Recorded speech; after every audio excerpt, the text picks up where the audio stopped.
அனைவருக்கும் வணக்கம். நாம இந்த வீடியோல இந்திய தேசிய இயக்கத்துல உள்ள இம்பார்ட்டன்ட் கொஸ்டின்ஸ் பார்க்கலாம். 1818இல் ஹாஜி ஹரியத்துல்லா அவர்களால் தொடங்கப்பட்ட இயக்கம் எது அப்படின்னா பராசி இயக்கம்.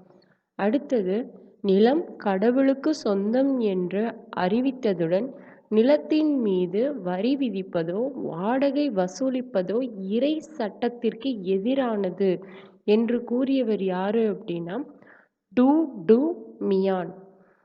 அடுத்தது, பங்கப் பிரிவினை எந்த நாளில் நடைமுறைக்கு வந்தது அப்படின்னா 1905 அக்டோபர் 16 நடைமுறைக்கு வந்திருக்கு.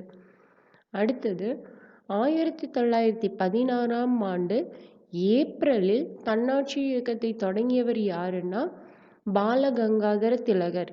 இதுவே 1916 செப்டம்பர்ல தன்னாட்சி இயக்கத்தை தொடங்கியவங்க யாருன்னா அன்னி பெசன்ட் அம்மையார். அடுத்தது, நீல் தர்பன் நாடகம் மூலமாக இண்டிகோ பயிரிடும் விவசாயிகளின் இன்னல்கள் குறித்து ஆங்கிலேயரின் கவனத்திற்கு கொண்டு சென்றவர் யாரு அப்படின்னா தீனபந்து மித்ரா.